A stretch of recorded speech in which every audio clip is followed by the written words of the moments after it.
And a big welcome and thanks everyone for joining me again for this week's update on what's happening in Singapore.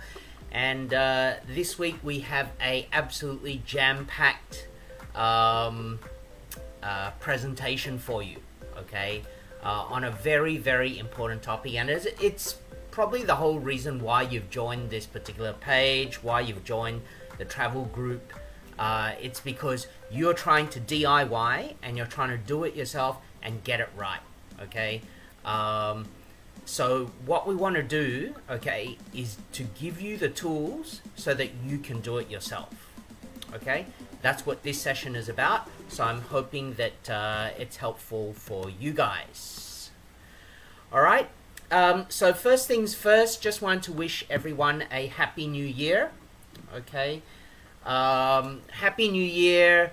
I know 31st of December, it seemed like a while ago for me, but but it's actually just last or earlier this week, okay?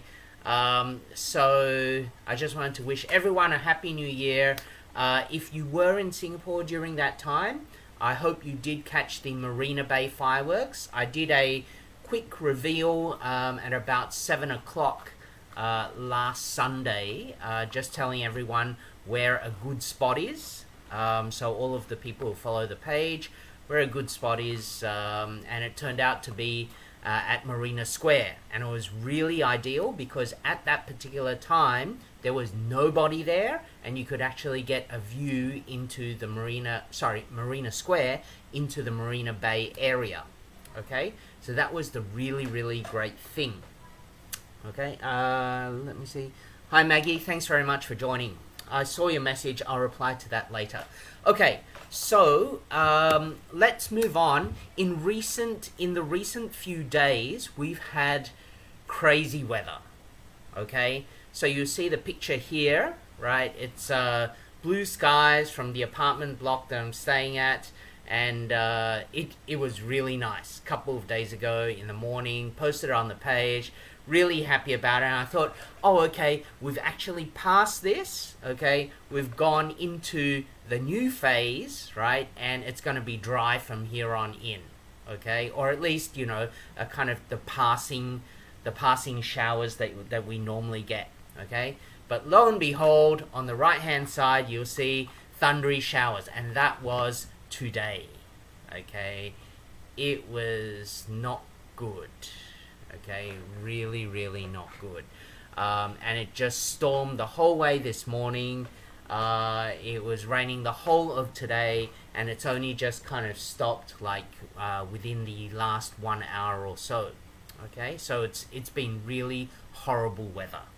Okay, but you know, as this particular this example goes, we do get flip-flops in the weather.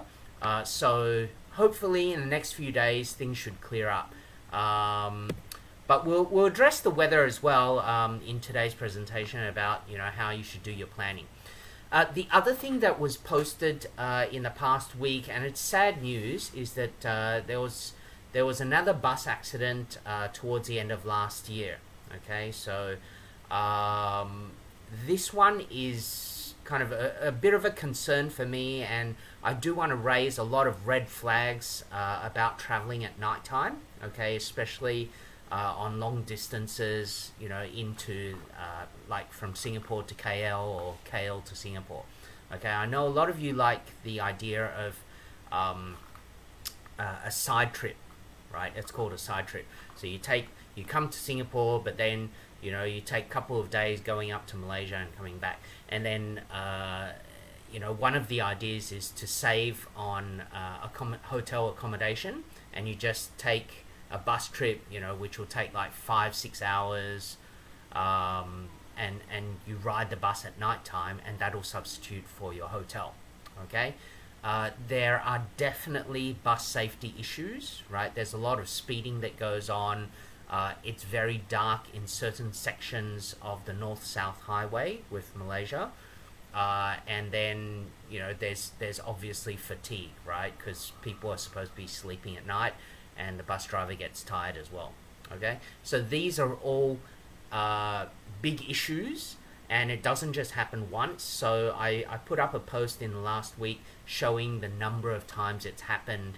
I think it's just kind of going into probably around April or so last year. Okay, so it's not even looking at the entire full year, okay, of the reported accidents, but there really are quite a bit. So if you are considering going to Malaysia on a night trip by bus, go and read those articles, have a rethink about it.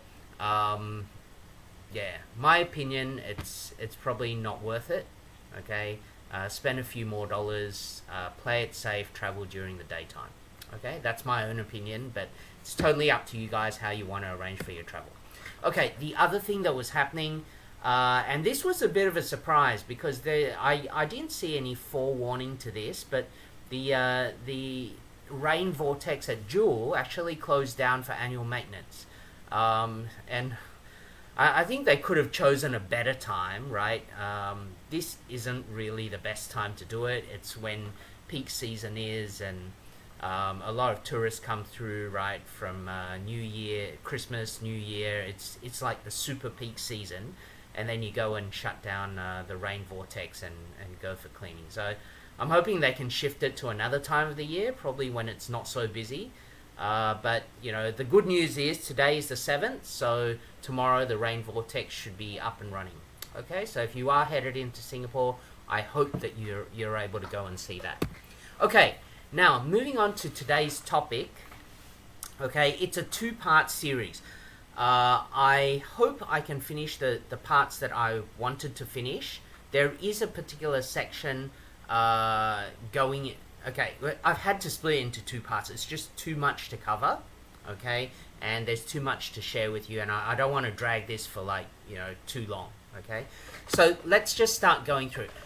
The reason why I'm making this, okay, and the reason why you need to kind of do your homework, okay, is because a lot of people make these mistakes, okay? And you end up in a whole lot of problems, okay?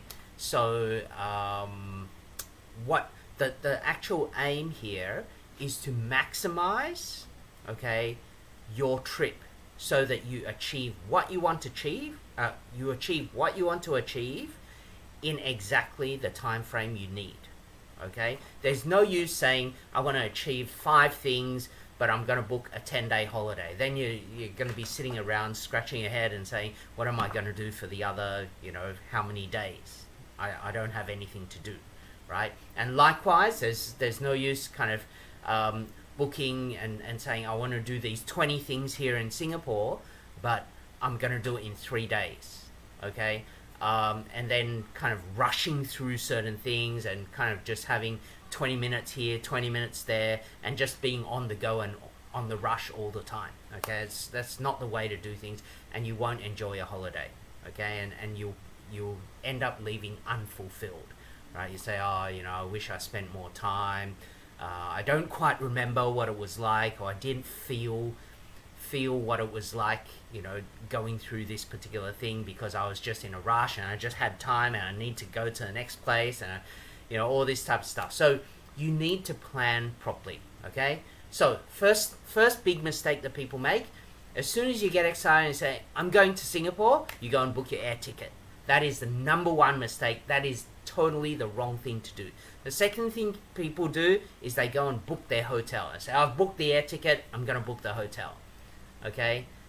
Again, the wrong thing to do, okay? So if you're in those categories, okay, and if you haven't booked or if you haven't considered, you know, your hotel and all that, watch this video, go to the end and make sure you finish the whole thing before you click the book button and all that type of stuff, okay?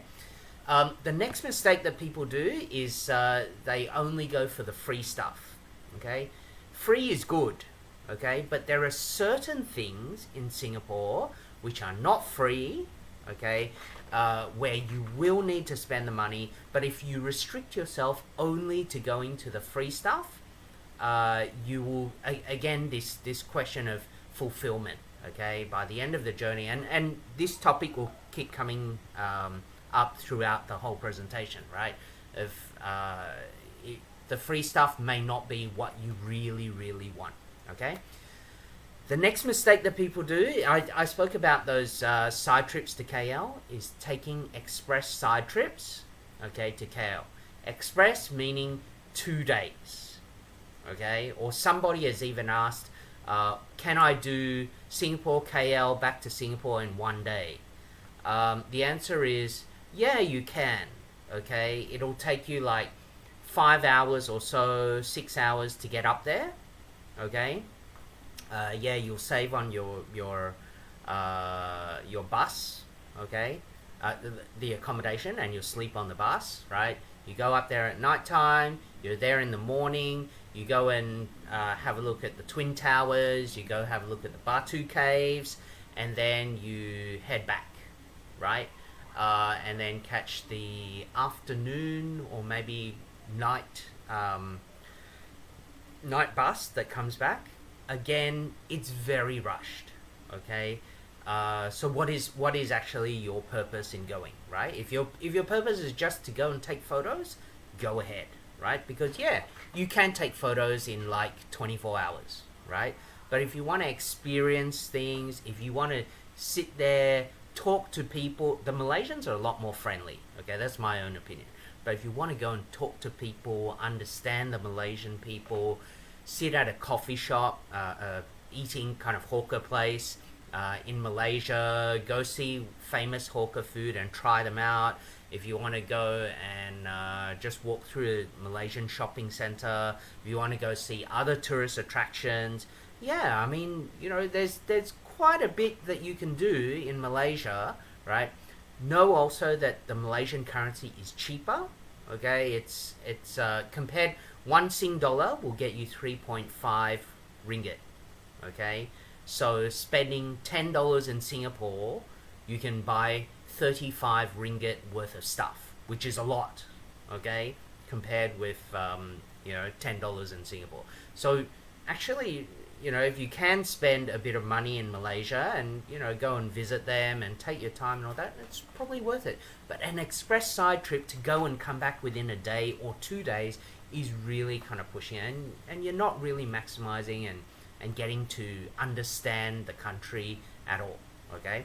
So that's another one, that's another big mistake, okay? The big rush trip. And then the last one, obviously, is planning. People don't plan, okay? And that is another big problem, okay? And I'll show you why. So let's move to the next part, okay? The planning sequence.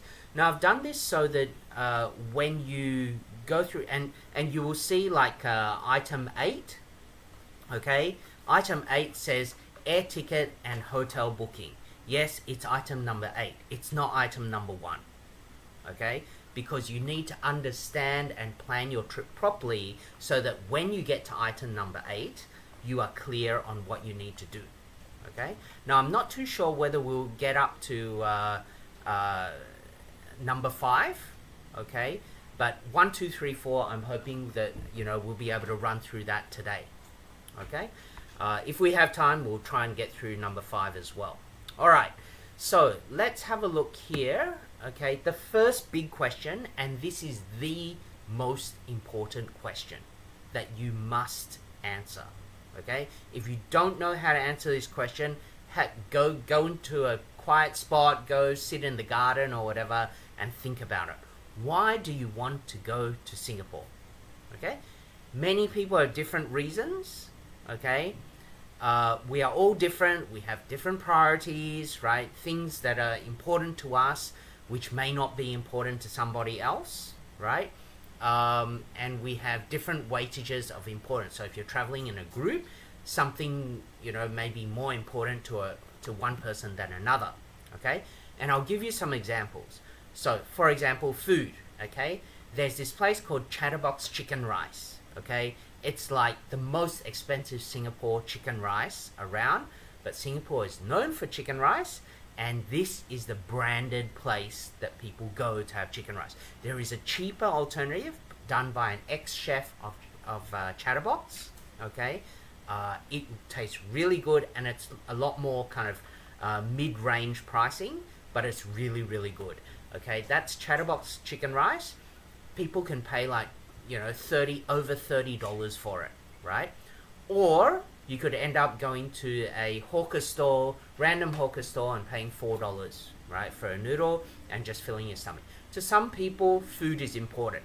To others, it's not so important, right? So these are the things that you need to assess, okay? And there are some people who have approached me and said, I want to know where the good food is, because I'm coming to Singapore for the food, okay? I want to see the attractions, but the food is really important. To other people, it's like, as long as there's a hawker center, it's fine, okay? So know yourself, okay? What is important for you? For me, food's important, okay? Next one. If you're going to Legoland, do you want to sit on a bus with screaming kids, okay, and have to hop down off the bus, hop on the bus at Singapore Immigration, and then hop off the bus again, and then hop on the bus at Malaysian Immigration, right? Is that okay for you? Or do you want a quiet car ride where you don't even need to get out of the car, okay? You just sit there, immigration will ask for your passport, you pass the passports to the driver, he'll pass it to the immigration officer, chop or scan or whatever they do, and then give it back to you, and you just continue on your journey, right? And you go through 2 immigration checkpoints just like that. You don't even need to get out of the car. You can sit there, just don't fall asleep. You have to be awake when you're passing the immigration spot, okay? It's a requirement. But you can relax. You don't even need to get out of the car. And for some people, they want to come to Singapore and have a relaxing journey, right? Go and see Legoland in peace and comfort, and not have kids screaming or throwing tantrums and all that stuff, right? It depends on you. But again, know yourself. What is important to you? Some people, think that a swimming pool and a nice view for a hotel is a must. Okay, there are many people willing to pay for it, and for other people, it's just, I just need a place to sleep. Okay, so they're not willing to pay so much, right? Botanic gardens and parks, or thrill rides. Window shopping in Orchard Road versus museums, or experiences versus photo opportunities, and passport stamps, right? These are all different considerations, and you need to know yourself. Okay? Why? Because at the end of the day, the most important thing is you don't want to be disappointed. You don't want to be going back to your home country and people say, so, how was Singapore? And you just say, yeah, it's okay, right?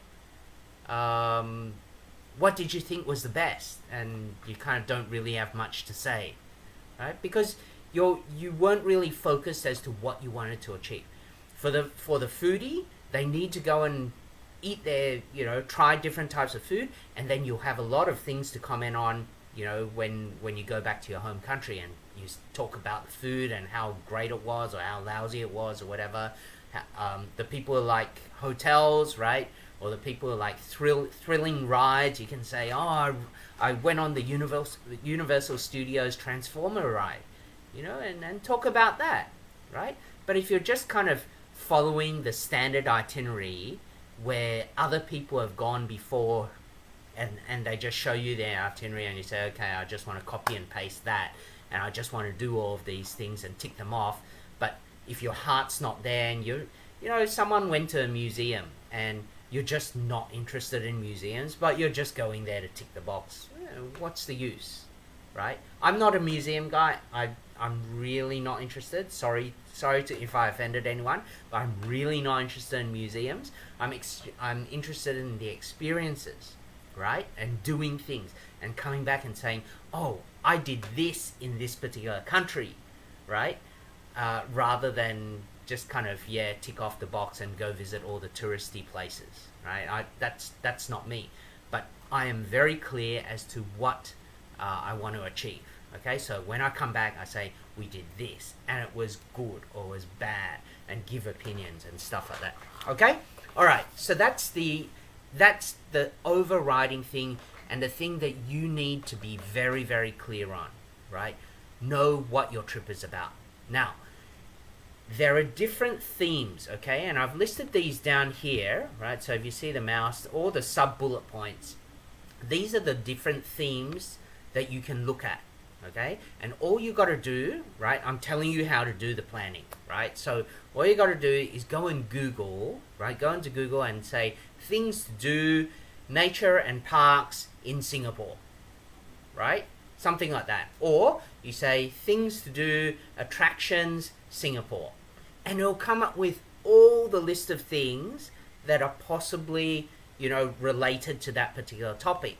Okay, so if you put attractions, do an easy one, right? If you go Google, okay, I tell you what, I didn't plan to do this, but why don't we do it now? Okay, you can still see the screen, right? So I'm just going to go Google, and I will this is just a demo, that's all. Okay, so I will just do things to do. There you go, easy. Things to do in Singapore. Okay, attractions. There you go. And if you scroll down, there you go.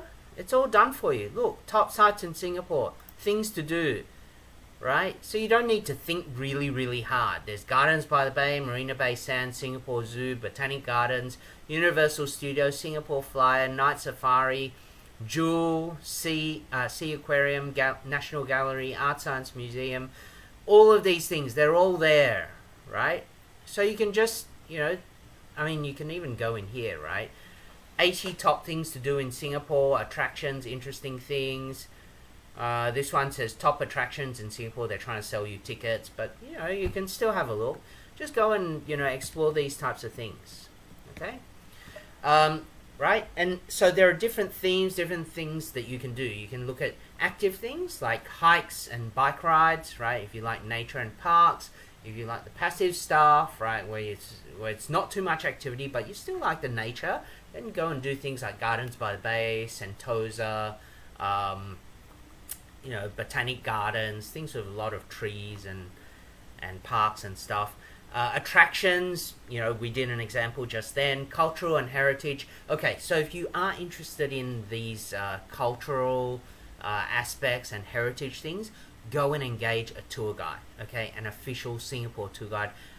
You have to be registered as an official Singapore tour guide, but if you go and approach, I think you can Google it and go and approach them. There's all these different types of tours around. You have to pay for it, but these guys have all the knowledge, they have all the history, right? They can do I think they're the best people to give you that type of tour, okay? Museums and galleries, you can do that alone. I think some places they even give you one of these, headphones, and you can listen to a narrated tour, right, as you go around the gallery. Entertainment, nightlife, activities for kids, or if you want to do shopping, right? Lots of shopping centers in Singapore, a lot, right? So you just put in shopping, things to do, and it'll come up. Food, same type of thing. If you want to see food, you type types of Singapore food or famous Singapore food, famous hawker centers, right? Things like that. Unique experiences. So this one's special, right? You can go around the neighborhoods. There is, and that's something that, is more unique, and you will get to see what daily life is like in Singapore. Okay? If you want more information about that, you can talk to me. Okay, next one. Oh, should remove that logo. Okay, classify the dry and wet weather activities. Okay, this is really important. More so during this particular season, right, which is around probably November to February, right, mid-November, mid-February, somewhere around there.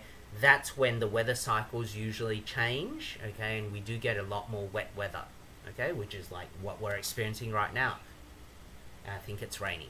Okay, so the weather cycles, right, are usually 3 to 4 days, okay, when we're in dry season, okay, so not this particular season. It's 3 to 4 days. They tend to have 3 days of the same weather, or 4 days of the same. So if it rains in the afternoon, it'll be 4 days in a row, same time, or roughly the same time within an hour or so every day, and then the weather pattern will change, and it'll be 3 days of raining in the morning, and then it'll change to, you know, three days raining at night time or something like that, right? But usually the rain cycles are 30 to 60 minutes in a day, all right? 30 to 60 minutes in a day. And then after that, the rain passes and it's dry for the rest of the day, but it's usually a bit more humid, right? Again, it's the period February to November. Especially around June, July, August, it gets really humid, okay? So if you don't like humidity, I mean, I don't like humidity, but if you really, really don't like humidity, avoid those months, okay? So June, July, August, it's around there, okay? But it kind of builds up and goes down, so it's around that period. Okay, so always prepare a list, okay, for wet weather, okay, especially in times like now, okay? So these examples include, again, it's not exhaustive, but just giving you some ideas, okay? So if you're planning to travel to Singapore in the next, you know, couple of weeks, make sure you have these on your list. If you don't want to visit these places as a priority, keep it as a backup list, okay? In case, you know, the weather suddenly changes, or you see, you know, 2 days before you're scheduled to travel, then, you know, you have all these, you go and check the weather and you say, oh, you know, it's raining again, it looks like it won't clear up. At least you have these planned, okay? So you need to have a wet weather plan, all right? Gardens by the Bay, right? In Gardens by the Bay, Flower Dome is indoors and aircon. Cloud Forest is indoor and aircon. Shopping centers, the big ones are Suntec, Vivo City, and Marina Bay Sands has shops. Sea Aquarium, that's indoors as well, and that's good any time of, you know, any time of the year, right? It's just always happening. It's a very nice place, right? Worth going, in my opinion. Jewel Changi Airport, that's also indoors, right? And you can go and explore between terminals 1, 2, and 3, right? They're all actually linked. There's a lot of food places in there as well. Yeah, just go and see the different exhibits. This is all in the public area, okay? You can't go into the transit area unless you're coming in or leaving, okay? But the public area, you can go and do your terminal exploration. Museums are always indoors. Cafes, right? If you're the type just likes to sit there and chill, go to the cafes. Use Google Maps, right? Google Maps, just type in cafe, and then it'll show you, like, around you there's like 10 different cafes, right? Within like 5 minutes walking distance, right? So you can just Google it and sit down. That's what a lot of locals do, right? Especially for 30 to 60 minute heavy rain, right? They'll just say, oh, it's just started to rain. Okay, let's just go have coffee. So sit there 30 to 60 minutes, come out, rain stopped, and then just continue doing their activities. That's a very common, normal thing, okay? The other thing, if you have kids, go to kids' playground. That's also a good idea. And then indoor activities, right? So indoor activities, these are not particularly unique to Singapore, but kind of everywhere has them. Go-karting, escape rooms, karaoke. The only unique thing here for Singapore is the Snow City, right? So it's like a big refrigerator / freezer, okay? It's yeah, it's like a freezer, and they've got different kind of snow activities and kind of going down a slope and, you know, in a tube and things like that, okay? So these are all different things you need to have, right, when you're considering wet weather. Okay, now moving on to the next thing you need to do, right, is you need to have your location, okay, all the locations mapped out, okay? Now, this is really important because you don't want to be going backwards and forwards and wasting time, okay? And you want to do everything that's roughly in the same area. Singapore is not a big place. So actually, if you plan it well, you can just take a train, right, from your hotel into, you know, that particular area you want to explore. Then after that, just walk around and you can achieve, you know, ticking all your boxes and doing all your things, okay? They're usually in certain areas, so just, you know, use Google Maps, right? For Android users, Google Maps is already on your phone, Okay, so you don't need to download anything extra. It's already there. Plan your route, okay, especially when you're walking, so you can avoid unnecessary backtracking, which I've mentioned in previous videos as well. Okay, so yeah, like I said, the idea is to group the activities in the same area. So let me give you an example. Okay, oops, I can close this one. All right, so here's our map, right? Can you see your country? Okay, we'll just zoom into Singapore. Look at how big Malaysia is. Okay, that's all Malaysia here, and then Singapore is like zoom, zoom, zoom, zoom, zoom. Okay, and then if you're looking at a particular area, okay, that's how much we're zooming in. Okay, so let's say you're coming into Singapore in the next couple of weeks. Okay, Chinatown is a happening place, right, at the moment. Sorry, in a couple of weeks. Why? Because Chinese New Year is coming up. So what you could do, right, just give you an example. You could go, and this is Google Maps, right, that I'm using, and it's just an example. Let's say I wanted to go visit this Buddha Tooth Relic Museum. Okay, I wanted to go there. I will click directions. Okay, I'll switch it so it becomes the top, and then I wanted to go, let's say from there I want to go to Chinatown Complex, so I'd click here and click Chinatown Complex. Okay, and you see it's there are different options. You can go by car, whatever. So I'm just going to put walk, right?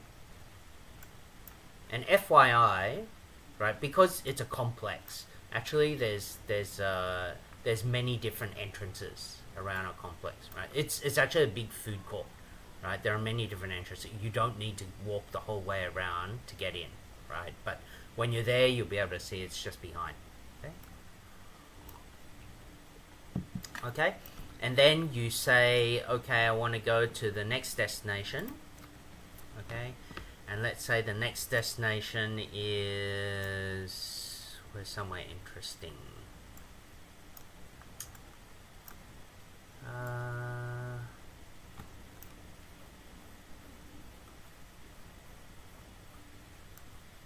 Okay, you can go to Tel Ayer. Okay, this is An Siang Hill Park. Okay, this is the olden area. A lot of people used to stay here back in the olden days, right? When Singapore was a very happening, growing place, right? Many years ago, right? So you can go click here and just say we go to PS Cafe, which is near there, right? Oops, did I click that right? Go back. Sorry, try that again. You go click that. You go to where was it? Here you go. Click that and click here, PS Cafe, right? And then you want to go to, let's say, Lau Pa Sat. Okay, so you click here, right, and go to Lau Pa Sat. Right, make sure it's blinking. Click Lau Pa Sat. Okay, shift it across. After your Lau Pa Sat, you've eaten something. Then you want to walk over to see Spectra. Okay, so you've got this whole route which is planned here.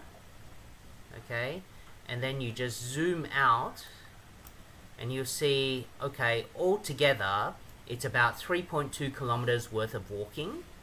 Okay, and out of the 3.2 kilometers, right, it'll take you non-stop, it'll take you about 45 minutes. Okay, this average walking speed.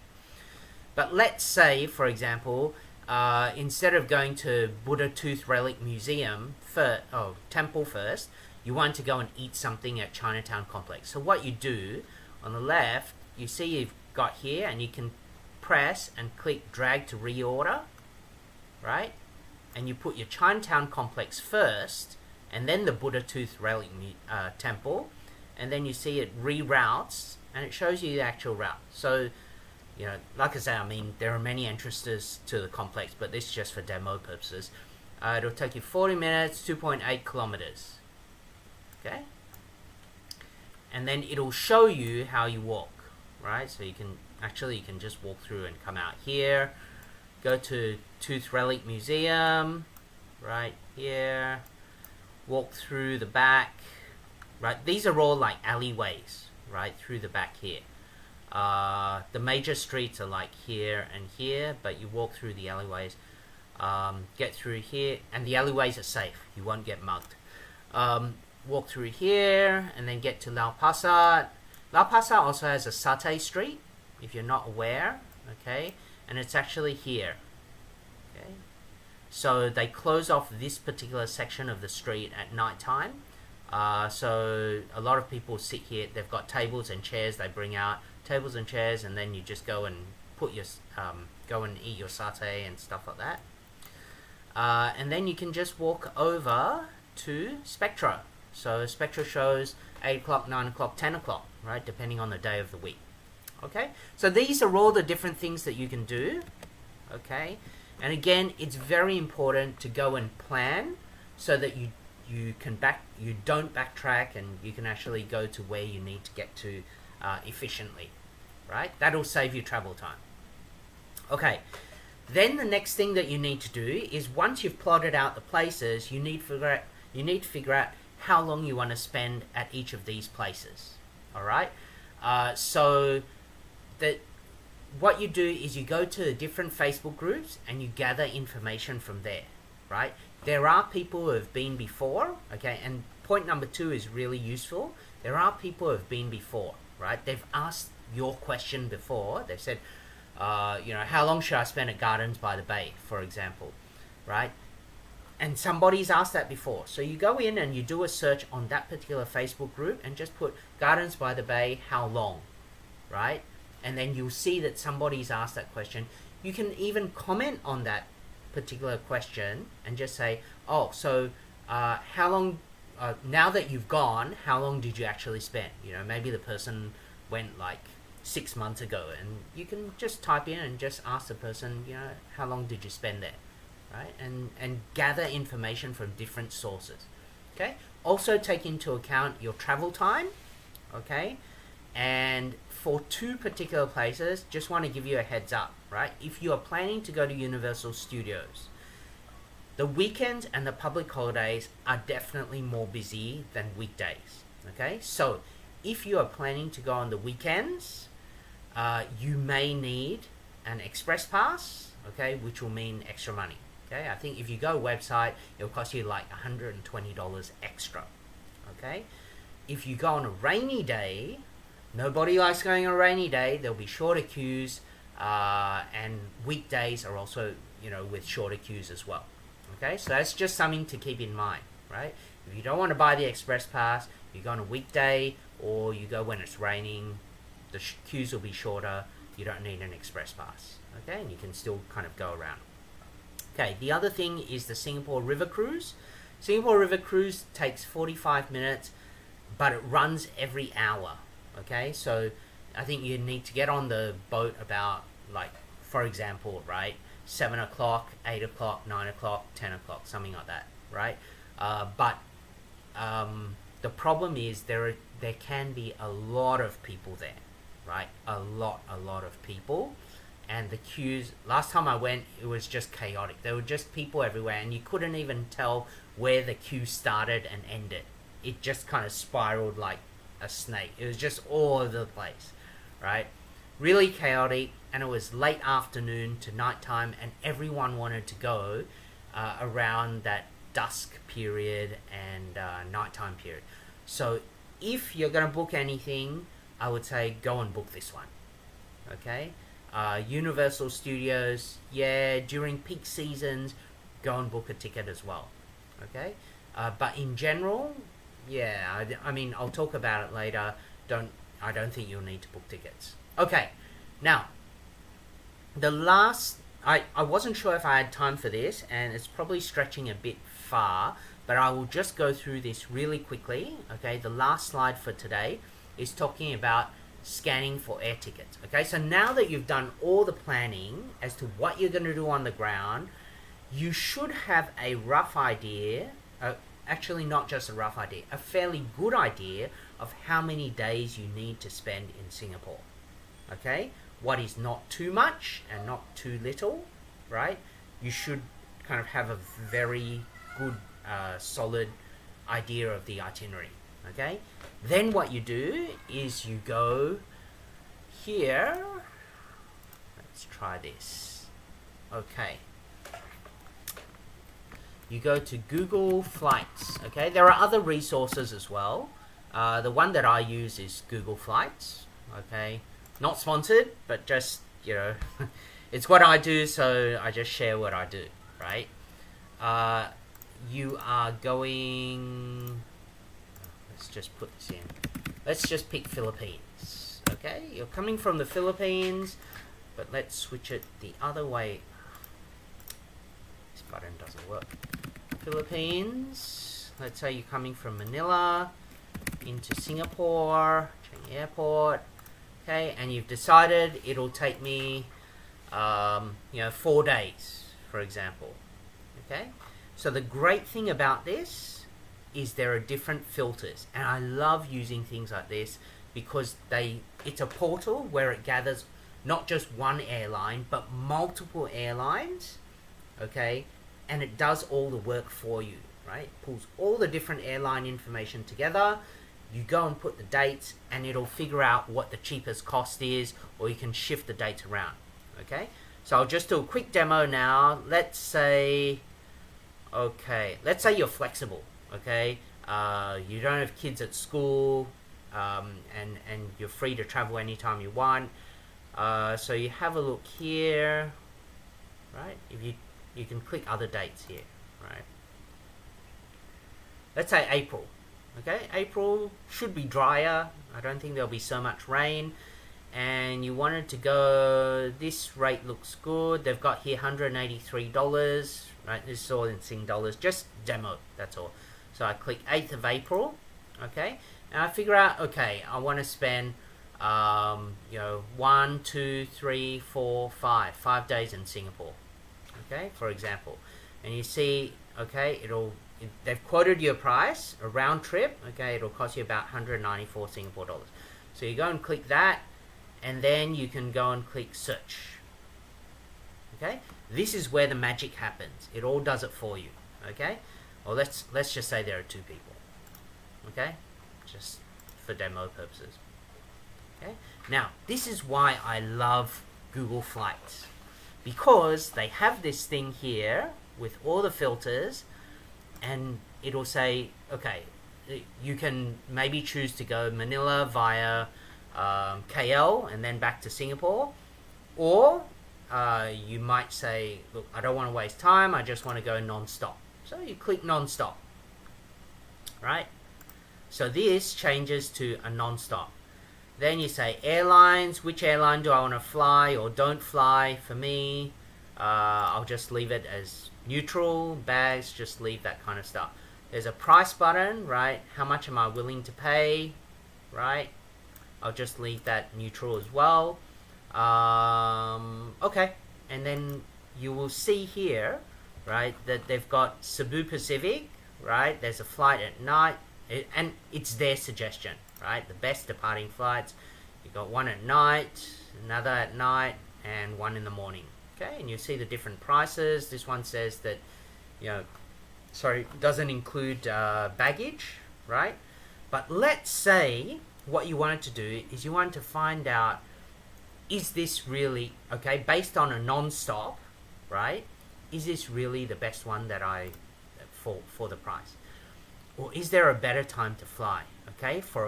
And so you click this button called Price Graph. And the price graph will show you for 4 days, right, what the price is like. So the date that you've chosen is the 8th of April, but let's say you want to go backwards, okay, and you want to see is the 8th of April a normal price? Is it elevated? Oh, so you have a look here. This is March. Look at this. I'm guessing something special is happening around there. Maybe a concert? So you can go even further back, right? So you see, so this price graph allows you to see what date actually has the cheapest price. Okay, so the one that we looked at was $387. Let's say you wanted an even cheaper price. You could just move your cursor along, and it will say for a 4-day trip. You know, these ones look at $360. That looks okay, right? So you can look at 31st of January, or you can click a bit further. Right, it's all just a graph. $366 if you still wanted to travel around April time. Right, so let's just say we still wanted April. Click the 17th to the 21st. Click OK. Okay, and the price changes. So you see, you know, Cebu Pacific is $366 for a round trip. Jetstar, right? So it's a night flight, night flight, night flight. Okay, and the price is all roughly about the same. Okay, so that's just kind of giving you an idea, right, of what it's like to use to book direct with the airline. Okay, you don't need to use Google Flights. I never use Google Flights, right, to actually book the ticket. I then go to, in this example, I go to the Cebu Pacific website, and then I select that particular day, and then the price is about there, right? The other way you could do it is you could use a travel agent, right? So if you feel more comfortable, use a travel agent. The travel agent also has, you know, special promo things that go on, and maybe they can advise you, right? An in-person travel agent, I think, is better rather than an online one, because you've got things, and this comes to the last point for today. There are things like third-party websites like trip.com, booking.com, agoda.com, I think, as well has it, eDreams, all the different types of websites where you go and book it through them. Okay, now even though the price may seem cheaper, you need to be really, really careful, because if you have changes, you need to work with the trip.com, booking.com, eDreams, Agoda to get those changes done. Okay, and usually there are fees that are associated with changes. Okay, there are also fees, like if you go direct to the airline or through a travel agent, there are also fees there, but these third-party website fees can be a bit more expensive maybe, right? And sometimes, especially when you're anxious because you need to change the dates or you need to cancel a ticket and all this type of stuff, you get a bit anxious because you send them something and then there's no response, right? And that's a common complaint which keeps coming back, right? I made a mistake with my name, or I typed someone's name wrongly and I need to change it, and then you don't get a response back from these third-party websites. Okay, so my recommendation is always either book direct with the airline, because the airline is usually much more responsive than a third-party site, or use a travel agent. Okay, and like I said, in person is better because you get a response back, right? The worst thing that I hate is I'm anxious about something and I don't get a response back at all. Okay, so that's it for today. There is more. There is a part 2, but I've rattled on a bit too long. So join me next week, okay, for part 2. I do hope that you've found this session particularly helpful, right? It is a lot of information. Go and replay the video if you must, right? And if you do have questions, right, of anything that you've seen in the video, you can always send me a private chat. You can type in the SG Travel Buddy group, okay, if you do have questions. That way is actually better, because then it helps a whole lot of people, because it's likely a lot of people have the same questions but they don't want to ask, okay, or they feel shy in asking. Don't feel shy. Ask your questions. It's free anyway, right? If you type it in the if you type in a page, lots of people can contribute and add to it. So yeah, that's what I would recommend. Okay, so for those of you planning to come to Singapore in the next week, wish you safe travels, and for those of you who are still in your planning phase, tune in next week and we'll continue the session. Okay, wish you all the best, guys. Take care. Bye bye.